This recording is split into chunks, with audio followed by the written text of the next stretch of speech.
gracias a la ANH por la invitación. Básicamente, como mencionaba Ana Cristina, yo hice parte del grupo de perforación del Golfo de México desde 2006 hasta marzo del 2010, cuando decidimos retornar a Colombia después de una buena temporada en Houston. Estuve envuelto en las operaciones con el Discovery Enterprise, que es uno de los taladros que está actualmente perforando en el Golfo de México. Es un pool aproximadamente de 7 taladros los que tenía el BP en el Golfo de México en su momento. Y también tuve el chance personalmente de trabajar con el Deepwater Horizon para un trabajo relativamente pequeño como de un mes. Luego de eso, cuando pues ya estábamos de vuelta aquí en Colombia, fue evidente en abril 20, cuando sucedió el incidente a las 10 de la noche, que el incidente era de proporciones mayores. Por tal razón, BP empezó a devolver gente de todos lados porque realmente se requería el apoyo profesional para sortear una emergencia pues, de la magnitud de lo que fue el pozo en el Golfo de México. Antes de entrar con los detalles de lo que pasó en el incidente como tal, un par de notas. La primera, el nombre Macondo. Tal vez ustedes se preguntan por qué Macondo, es un nombre colombiano, y surgió de un grupo de colombianos que estamos en el Golfo de México, aproximadamente 150 personas en Houston. Anualmente la United Way hace una campaña en donde va a una subasta y el nombre ganador o la persona o entidad ganadora tiene el derecho a nombrar un prospecto exploratorio en el Golfo de México. Así fue como participamos un pool de colombianos y nos lo ganamos con aproximadamente $2.800 y decidimos nombrar el prospecto Macondo, pero realmente yo creo que en la cabeza de nadie estaba que Macondo se fuera a convertir en algo famoso y mucho menos por una emergencia de este calibre. Bueno, aquí está, digamos, la pantalla principal que nos muestra el pozo.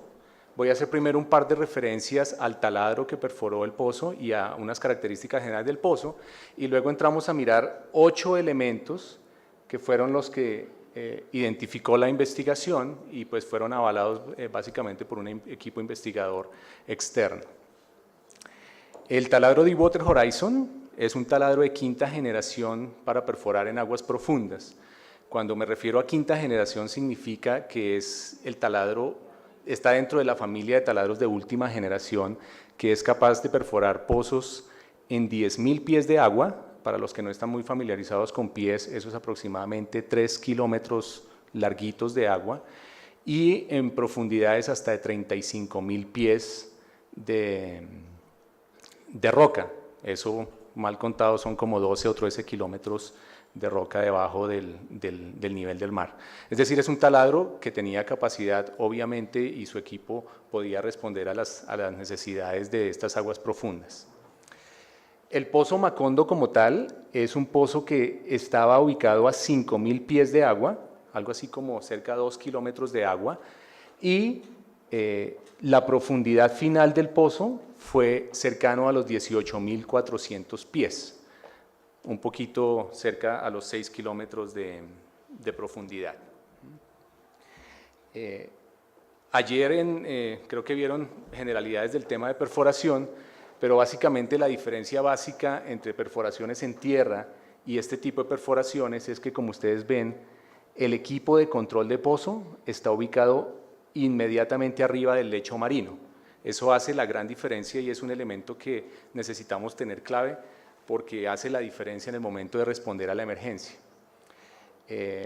La configuración básicamente de allá del pozo era de unos revestimientos de aproximadamente 8 tamaños de tuberías, y estos tamaños de tubería dependen en gran magnitud de la complejidad del pozo en gradientes de fractura y presiones de poro.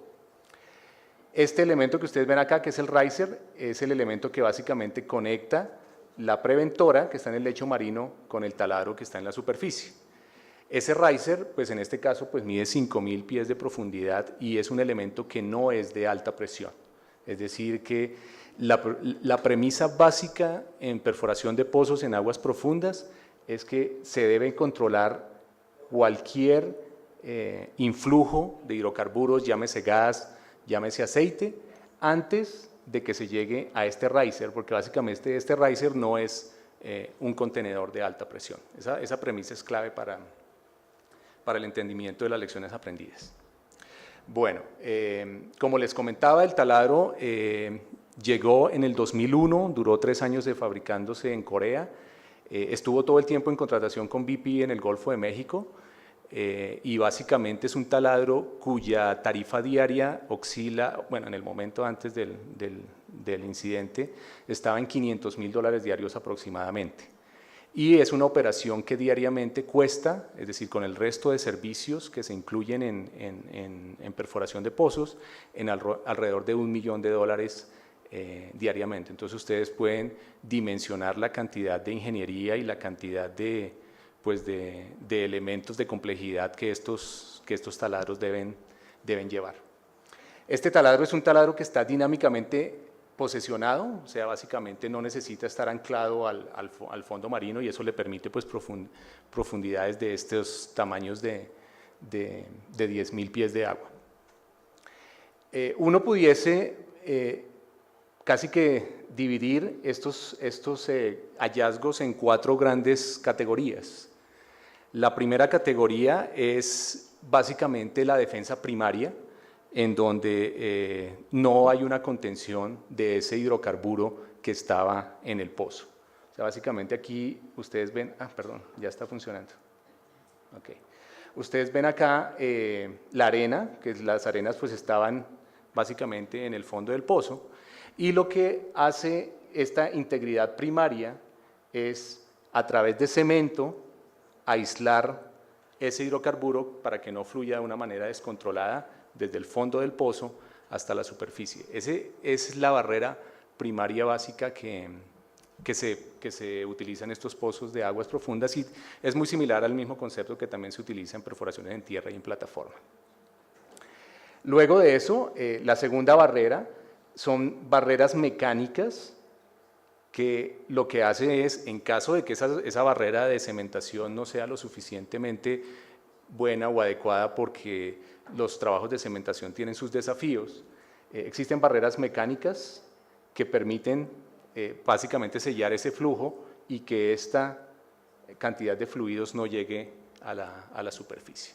Entonces, luego vamos a entrar en un poquitico más de detalle, pero la primera causa fueron esas 2 barreras primarias no cumplieron su labor, y por ende el equipo investigador identificó que el fluido fue capaz de migrar libremente, llenó todo el pozo, y como les comenté, como este riser no es un elemento de alta presión, pues básicamente fue capaz de fluir a nivel del lecho de pozo. La siguiente set de barreras son barreras ya más de detección, y lo que hacen estas barreras es básicamente chequear la integridad del pozo, es decir, cómo quedaron estos trabajos de aislamiento, cómo están estas válvulas que no permiten el flujo, y hubo un par de pruebas de presión que voy a detallar en el momento, pero que básicamente una de ellas fue malinterpretada, y pues la malinterpretación de la información en el momento en que se estaban tomando las decisiones les dio que el pozo tenía integridad, lo cual pues fue corroborado después, pues básicamente que no la había.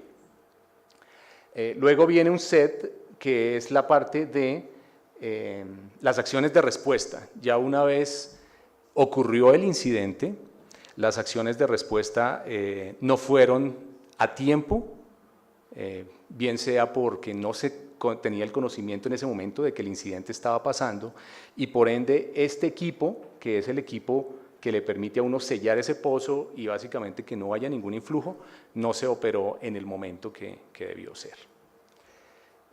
Ya una vez, digamos, ocurrido el influjo, cuando el tema de todo este hidrocarburo llega a la superficie, obviamente pues llegó de una manera de un flujo alto, no es un flujo que normalmente uno tenga en un evento de control de pozo.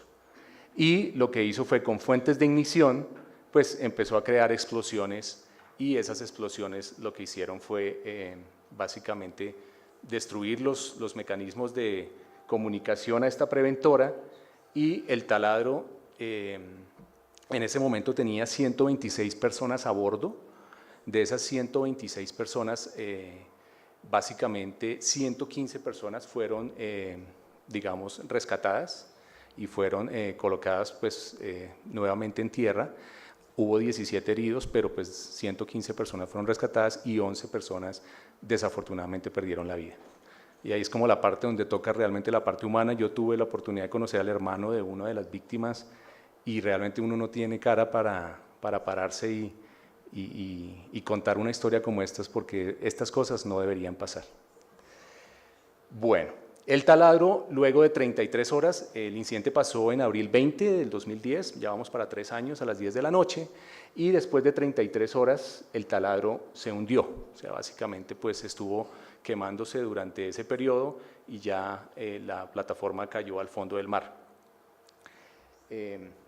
Y pues la última obviamente es el tema de este equipo no funcionó. Entonces vamos a entrar en un poquito más de detalle en algunas de estas pruebas, pero ya en líneas generales creo que es un muy buen contexto para que ustedes entiendan que hubo fallas desde el punto de vista de las barreras mecánicas, hubo fallas en la detección de esos indicadores que nos podían decir que no había una integridad completa y no se detectó a tiempo el tema. Bueno, esta es la del cemento. Básicamente el cemento, pues para los que informalmente lo conocen, es un cemento petrolero, o sea, lo que hace es básicamente uno bombear un líquido que cuando está allá en la profundidad se compacta y pues genera la suficiente dureza pues para aislar las zonas. Creo que el desafío más grande que tuvo en ese momento el equipo fue, aquí está el trabajo de cementación, lo que yo hice fue colocar en el material básicamente la presentación oficial para que ustedes tengan acceso a todo el material, aunque no voy a utilizar todas las diapositivas en la presentación. Pero básicamente lo que hace el trabajo de cementación es colocar cemento y aislar estas zonas de acá. El desafío grande que tuvo el equipo, tal vez ustedes lo comentaban ayer, estas perforaciones de aguas profundas caminan mucho el margen entre presión de poro y presión de fractura. Es decir, que el peso del fluido que uno utilice es súper clave pues, para no generar ni influjos ni pérdidas. Y este fue el caso de Macondo, no fue la excepción. Y el equipo básicamente decidió bombear un cemento nitrogenado debido a la dificultad de colocar un trabajo de cementación perfectamente en la zona. Ese cemento nitrogenado lo que hace uno es bombear un poquito de cemento y pues con algo de nitrógeno para aliviar un poquito esa columna. Pruebas posteriores mostraron que pudo haber un rompimiento de ese nitrógeno y que básicamente pues, el trabajo de cementación no estuvo garantizado por el tema de la ubicación de ese cemento acá. Es decir, la lechada, pues, el trabajo de cementación no cumplió ese objetivo básico. Ustedes escucharon en los medios, hubo una conversación acerca de centralizadores, acerca de simulaciones, pero luego el equipo de investigación concluyó que realmente el tema clave fue el diseño de la cementación, que es básicamente este hallazgo que tienen ellos aquí en esta diapositiva. Esto fue una prueba que se hizo ya después y pues mostrando ese cemento como al final del día tenía una altura original, pero en el momento en que se bombea ese cemento nitrogenado, pues obviamente se creó un rompimiento. La lección aprendida aquí, de pronto voy a ir adelantándome, es mucho más rigurosidad en estos trabajos de cementación, no solo la industria, sino también los entes regulatorios, tener la experiencia y lineamientos muy claros en cuándo se deben hacer estos trabajos y bajo qué parámetros. Bueno, la segunda falla fue la de las válvulas que se encuentran en el fondo del pozo. Estas válvulas son unas válvulas cheque, es decir, que permiten flujo hacia un lado y no flujo hacia el otro. Ese es un principio sencillo. Realmente el inconveniente aquí fue que hubo durante el proceso de corrida de esta última tubería, hubo problemas para activar estas válvulas. Estas válvulas no se activan desde superficie inicialmente, sino cuando ya llega el pozo y coloca esa tubería en el fondo, en ese momento se activan. No hubo indicaciones claras y el equipo en ese momento pensó con los datos que estaban viendo que esas válvulas quedaron oficialmente cerradas. Pero pues luego la investigación probó que básicamente había flujo en este sentido, es decir, que las válvulas no se activaron o si se activaron, fallaron. Lecciones aprendidas en esa parte, pues básicamente la industria básicamente reconoce, oiga, si esas válvulas no las puedo yo considerar como una barrera primaria en ese momento, ¿sí? Entonces tengo que pensar en, sobre todo pozos de alto caudal, instalar una barrera mecánica adicional. Y también como lección aprendida está la evaluación del cemento. La evaluación del cemento se puede hacer mediante tecnología de registros. Aquí se decidió no correr esa tecnología de registros porque el cemento estaba relativamente fresco de su bombeo, se había bombeado el día anterior. Y esas fueron como las dos grandes lecciones aprendidas, digamos, de la falla mecánica de la integridad del pozo. Uno, el trabajo de cementación, su chequeo al final del día con registros, y las regulaciones básicamente tienen que ir encaminadas hacia dar ese aseguramiento de cómo se hace ese chequeo.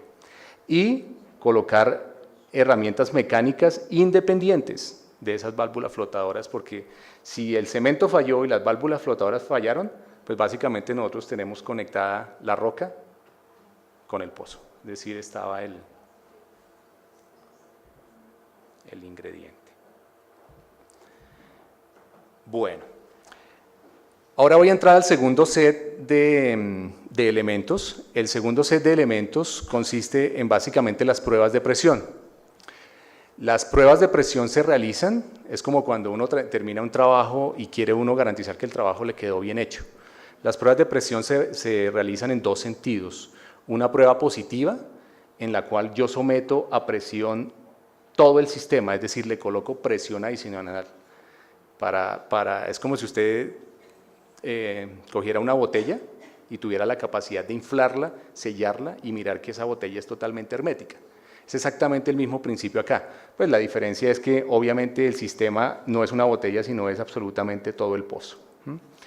Y luego de eso se hace una prueba negativa, que es al revés, digamos, le libero presión para que si no hay integridad, el pozo sea capaz de responder y mostrar que efectivamente no tiene integridad y pues que hay que hacer un trabajo remedial. Se realizaron las dos pruebas en efecto, ustedes ven aquí en abril 20 de 7 de la mañana a mediodía, y se realizó la prueba 2700 PSI siendo una prueba exitosa. Hay que aclarar que no necesariamente las dos pruebas son, una de las dos puede fallar y obviamente eso ya le da a uno indicios de que el pozo no tiene la integridad. En este caso la primera prueba, que es la prueba positiva, la prueba de presión positiva, fue buena y creo que el equipo de investigación lo comprueba. La segunda prueba fue la prueba negativa. Creo que esta es tal vez la prueba más clave acá. Entonces, como les comentaba, lo que se hace aquí, y el dibujito lo que hace es señalar una columna de agua. Lo que hace esta columna de agua, obviamente el fluido que se utiliza de perforación es mucho más pesado, y lo que hace esta columna de agua es alivianar toda la columna para que si el pozo está en comunicación, básicamente el pozo responda y pues detecte uno que el pozo no tiene integridad. ¿Qué pasó? Ustedes pueden ver que la prueba duró de 3 de la tarde a casi 8 de la noche. El permiso que se emitió originalmente por el MMS, que es el ministerio equivalente al Mineral Management System en los Estados Unidos, que es el que nos da todas las regulaciones en materia petrolera, el ministerio aprobó una prueba negativa a través de una de las líneas de matar. Estoy entrando aquí en una parte un poquito técnica, pero básicamente el taladro en ese momento estaba alineado por la tubería, ¿sí?, y conectado al fondo del pozo. Sí hay evidencia de que había una presión cercana a los 1400 PSI, por aquí la veo en los reportes, Y esa presión, hubo bastante discusión en el taladro entre los jefes de Transocean, que es la dueña del taladro, y pues los representantes de BP, sobre si la prueba era buena o no era buena. Y pues bueno, hubo interpretaciones, digamos, en ese momento de los datos. En ese momento se refirieron al permiso como tal y cayeron en la cuenta de que la prueba que se había emitido y aprobado tocaba hacerla a través de la línea de matar, ¿sí? En teoría, estos son sistemas de tubos en U, o sea que deberían estar totalmente conectados. El equipo investigador llega a la conclusión de que había un fluido en esta línea o potencialmente un alineamiento de válvulas, pero el tema fue que cuando colocaron el pozo a esta línea, el pozo no les dio presión. Entonces, aparentemente era una prueba buena, desde el punto de vista de la prueba de presión acá. Pero sí había datos iniciales que mostraban que la prueba interna había dado 1400 PSI, hubo conversaciones con Houston, y el equipo en campo, pues, digamos, analizó su información y decidió que esa prueba era lo suficientemente buena para seguir adelante.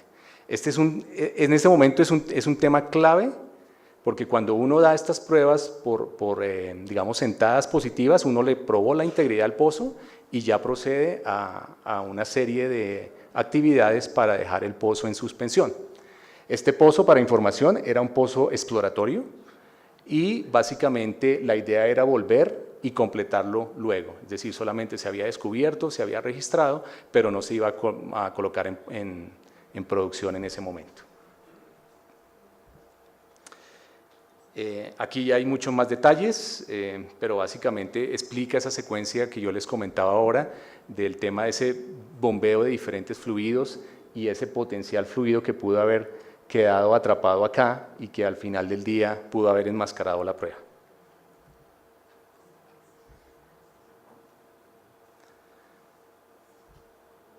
Bueno, una vez, como les comento, ya se da por hecho de que el pozo tiene integridad, comienzan todas las actividades del taladro a alistarse para ir a la siguiente locación. Y esas actividades que incluyen, en ese momento, ese riser que mostraba yo antes acá, está lleno de lodo y hay que proceder a desplazarlo a agua marina, o sea, a que quede en agua marina para poder desconectarlo y podérmelo llevar para otro lado. Desafortunadamente, pasan muchos movimientos de fluidos en este tiempo y el nivel de alerta es diferente. El nivel de alerta es diferente porque, pues, digamos, ya hay un entendimiento de que el pozo tiene las condiciones íntegras y no se monitorean los parámetros al dedillo. Y con transferencias de fluidos, agua, lodo, yendo y viniendo, se enmascaró potenciales ganancias que ese momento el pozo estuviera entregando básicamente al taladro. Entonces, aquí está un registro, este es como unas diapositivas de la ubicación de los perforadores costa afuera y pues de una serie de parámetros que ellos están monitoreando. Realmente el tema aquí, la lección aprendida, ya recapitulando estos 3 puntos, es: no importa que sean operaciones simultáneas ni que se haya detectado la integridad del pozo, siempre debe haber un total control sobre los parámetros. Eso fue algo que fue evidente durante el análisis de los datos. Y el otro tema fue lineamientos muy claros para pruebas positivas y para pruebas negativas. En ese momento, pues, los programas que se generan, digamos, desde la oficina de Houston son programas genéricos, ¿sí? Y se confía mucho en el expertise, pues obviamente el expertise de la gente que está en campo, que pues es un expertise de gente que lleva mucho tiempo en la industria. Pero una de las grandes lecciones aprendidas es lineamientos claros, no solo de la compañía operadora, sino también de la regulatoria, en cuanto a los lineamientos para aceptar pruebas de presión, tanto positivas como negativas. Y el tema de absolutamente considerar esto un sistema cerrado, es decir, que pueda uno monitorear los volúmenes y pueda uno detectar en cualquier momento potenciales aportes de los pozos.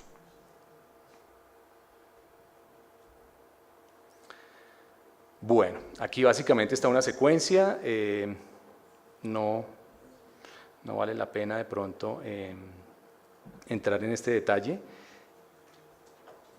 Desafortunadamente, como les comentaba al comienzo, ya cuando hay indicios por parte de la gente del taladro de que algo raro está sucediendo, de que no está yendo de acuerdo al plan, aquí está un indicador, pues desafortunadamente toda esta es información post, ¿sí? Es información que se saca y no estaba disponible en el momento para la toma de decisiones. Si ustedes vieron, el incidente pasó aproximadamente a las 9:50 de la noche, ¿sí? O sea que estamos hablando de un periodo de 20 minutos en los cuales había que tomar una gran cantidad de decisiones y obviamente cuando los datos no correlacionaban, lo primero que hacen ellos es ir y cerrar el pozo, que nosotros llamamos en la industria cerrar el pozo, es cerrar ese preventor para tener el pozo asegurado. Simulaciones posteriores al incidente hechos por expertos en Noruega con el software Olga mostraron que cuando se intentó cerrar el pozo ya el influjo de hidrocarburo había pasado el riser. Ese fue creo que la diferencia es como de 3 minutos básicamente cuando hicieron la reconciliación de tiempos. Y desafortunadamente el flujo del pozo pues ya había llegado al riser y la preventora no respondió como se esperaría. Otra gran lección aprendida. Toda la industria de control de pozo generalmente manejaba volúmenes de influjo muy pequeños o volúmenes de influjo bajos, ¿sí? Realmente no había instrucciones para cómo reaccionar ante un evento de altas ratas de flujo.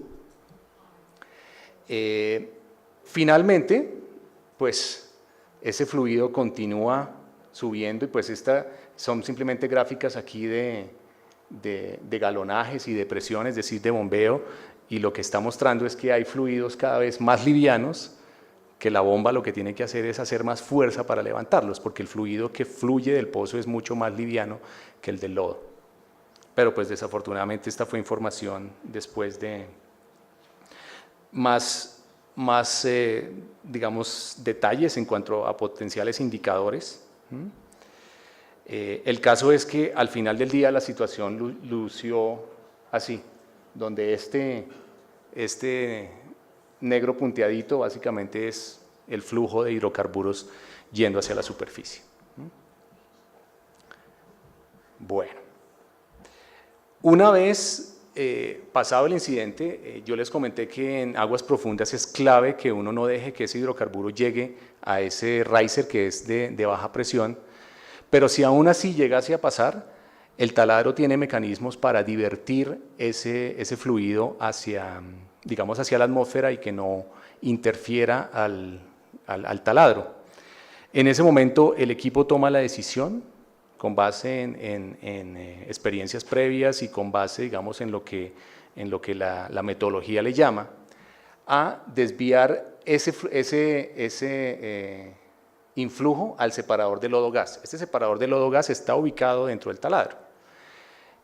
Yo creo que en ese momento ellos no tenían idea de la magnitud de influjo que estaba viniendo.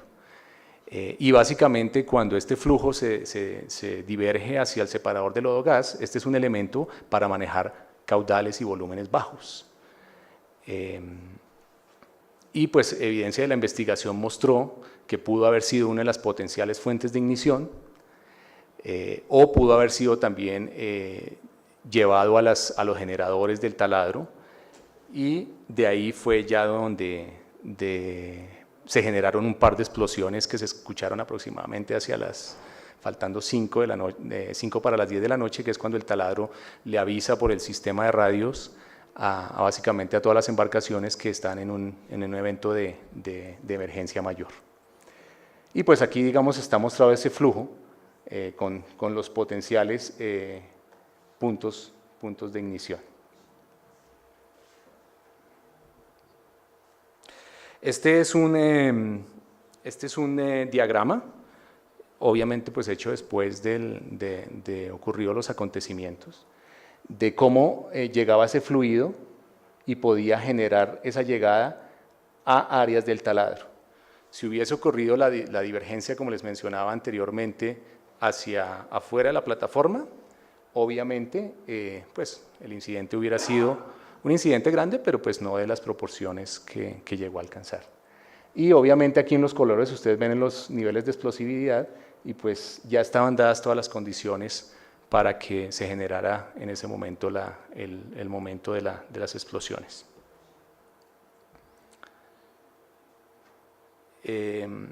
Los sistemas secundarios de protección no evitaron la ignición. Creo que esto fue una lección aprendida grande para la industria. Eran sistemas que eran de actuación manual y básicamente es el que le permite que gas no llegue a los generadores o a las máquinas.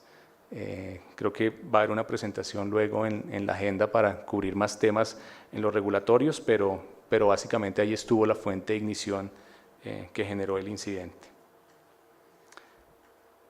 Este ya, digamos, es un resumen, pero pues da una idea de cómo fue la secuencia de esos fluidos yendo a través del riser, subiendo luego al taladro y pues con la fuente de ignición se generó la explosión. Esta preventora es la que le comentó. Esto es un equipo que pesa aproximadamente unas 450 toneladas. Es un equipo de alta ingeniería y que tiene redundancia absoluta en todos sus sistemas. Es un equipo que es operado. Este es el que va en el lecho marino, para hacerles claridad, es el que estaba antes pintado allá, aquí está un poquito magnificado, y básicamente lo que esto tiene es una serie de elementos que permiten cerrar ese pozo con tubería, sin tubería, y poder llegar finalmente a controlar el pozo. Dos partes básicas. Una, en el momento que ocurre la explosión, el tema de la explosión afecta los canales que llevan a información a estas preventoras o a estos equipos. Entonces, cuando ya se quiso operar, desafortunadamente ese equipo estaba inservible. El otro tema es, hay evidencia de que la cuadrilla, es decir, la gente que estaba en el taladro, sí cerró el pozo. Y en el momento en que ellos cerraron el pozo, desafortunadamente, pues ya el influjo, como les comentaba, estaba dentro, pero era de tan gran magnitud que dañó los elementos de los cortadores que eran los que hacían el sello en el pozo en ese momento. Para los que estuvieron familiarizados, tal vez vieron imágenes de tubería pandeada que estaba saliendo del pozo prácticamente el día después del incidente. Se encontraron luego también en la investigación fallas en los programas de mantenimiento.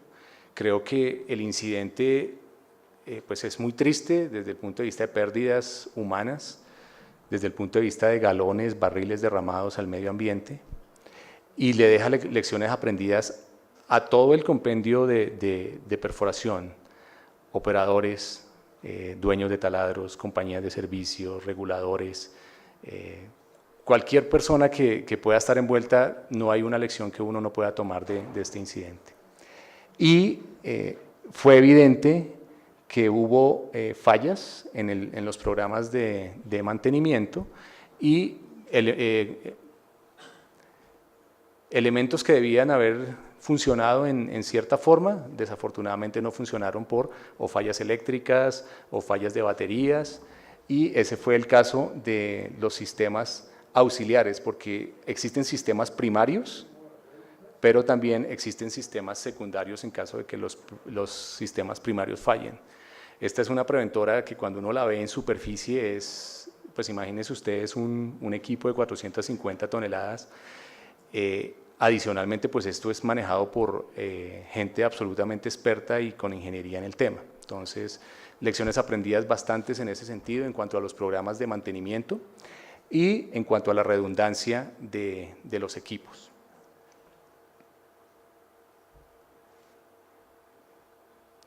Luego del incidente, bueno, aquí está un poquito de la configuración antes de las explosiones, el impacto de las explosiones y después de las explosiones. Hubo una secuencia, como les comentaba, el taladro fue,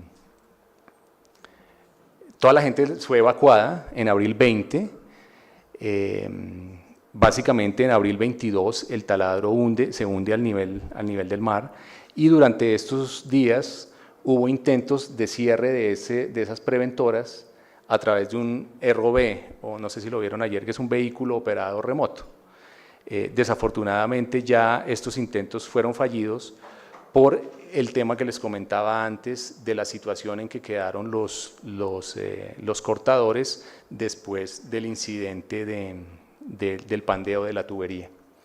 El taladro en el momento fue encontrado aproximadamente 1.400 pies de la locación, es decir, él estaba vertical sobre la preventora, pero obviamente al perder su flotabilidad, él empieza prácticamente que a divagar por el mar y pues la corriente se lo va llevando. Entonces eso fue lo que creó el estrés en esas tuberías. ¿Qué pasa luego de esta emergencia? Básicamente pues las labores de rescate para tratar de ubicar a las 11 personas que pues desafortunadamente pues nunca se encontraron. Y todo el tema de perforación de los pozos de alivio, pues ya en ese momento el pozo estaba totalmente comunicado con el lecho marino. Otra gran lección aprendida para la industria, normalmente los pozos de alivio no se planeaban con un gran nivel de detalle. Para los que no conozcan, un pozo de alivio es un pozo que si hay un evento de control como estos mayor, uno perfora un pozo nuevo rápidamente desde superficie que lo intersecte y permita bombear fluidos pesados para controlar el tema. Creo que el capitán hacía mención en su presentación fueron 87 días para cerrar el incidente y definitivamente probó a la industria, se generaron diversas ideas cómo tapar el pozo, pero tomó 87 días poder bajar, controlar y matar el pozo.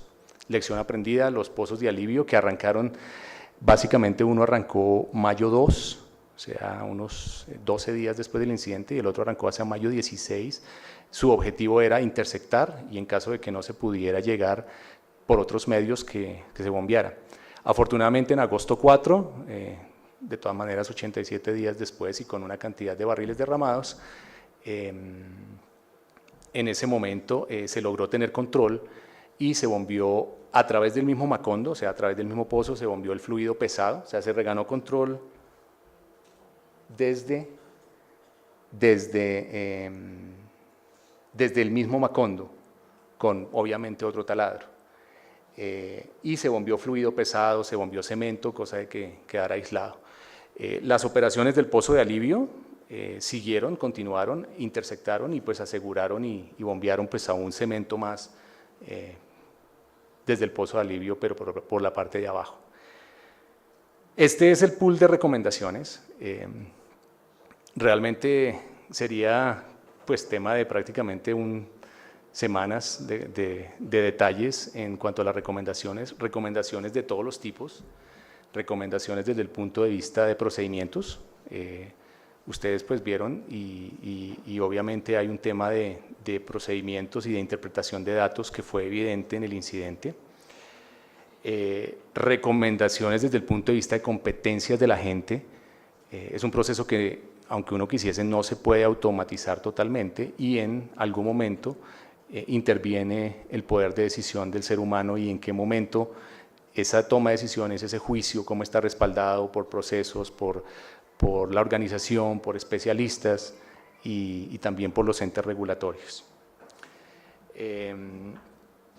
También fue evidente durante la investigación que pues hay una gran oportunidad en el tema de cierre de acciones. Pues todos estos taladros o como cualquier equipo en la industria se le hacen auditorías y en las auditorías pues se detectan problemas, esos problemas deben ser de corrección inmediata. Todo esto obviamente pues tiene que ser incorporado y pues cerrado a un buen nivel y con envolvimiento del MMS, en el caso del Golfo de México. El comentario fue válido, este es un pozo que está ubicado a 65 kilómetros de la costa de Luisiana. Yo cuando llegué a trabajar en el Golfo de México, en Houston, usted no se puede imaginar la tecnología, los edificios, todas las empresas. Houston gira alrededor del petróleo y un incidente como estos puso a prueba y demostró que definitivamente la industria no estaba preparada para manejar un incidente de este calibre. También en el tema de las compañías de servicios, temas ustedes vieron muy claves en el tema de cementación.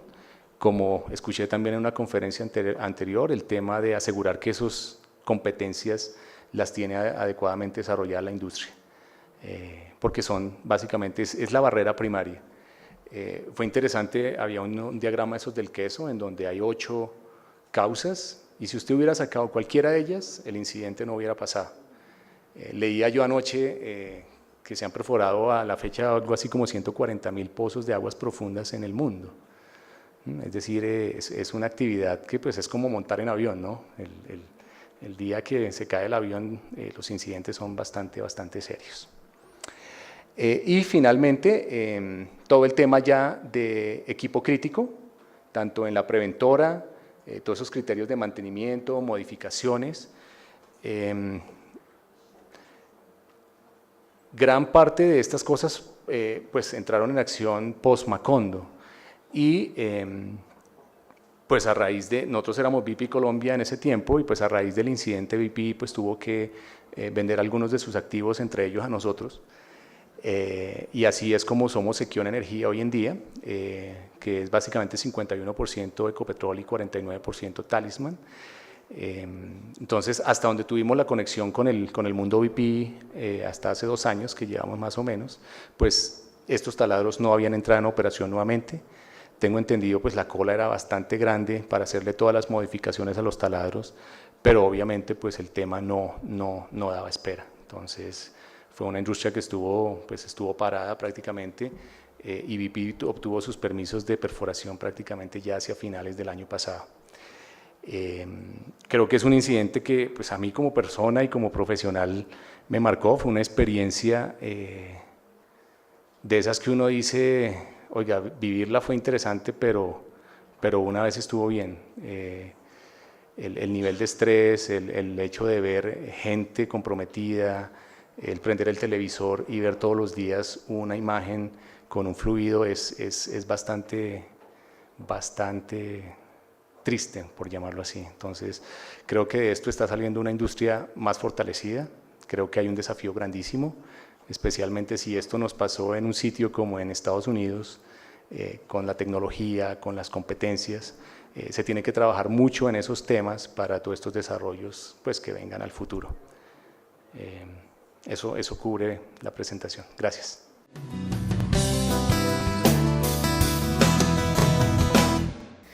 Ya se han perforado el mismo Equion, que es la compañía para la cual después de BP se formó, acaba de perforar un pozo en la costa Caribe, Mapale 1, que creo que esta tarde se va a tocar en mucho más detalle. Los desafíos son grandes, los desafíos de competencias son grandes, pero ahí está el reto para nosotros, las compañías operadoras y también para la industria, cómo nos preparamos y estamos listos para responder al desafío. La respuesta creo que de la ronda del año pasado es evidente y básicamente todas las compañías están alineadas con el tema de la respuesta y de la preparación que se tiene que tener. Para mí fue una sorpresa el dato de que los permisos hayan incrementado en Estados Unidos y eso le da una sensación de que las compañías están tomando y básicamente están progresando los temas. Entonces, aunque sea un desafío, lo veo como algo netamente alcanzable y lo hemos hecho en el último año.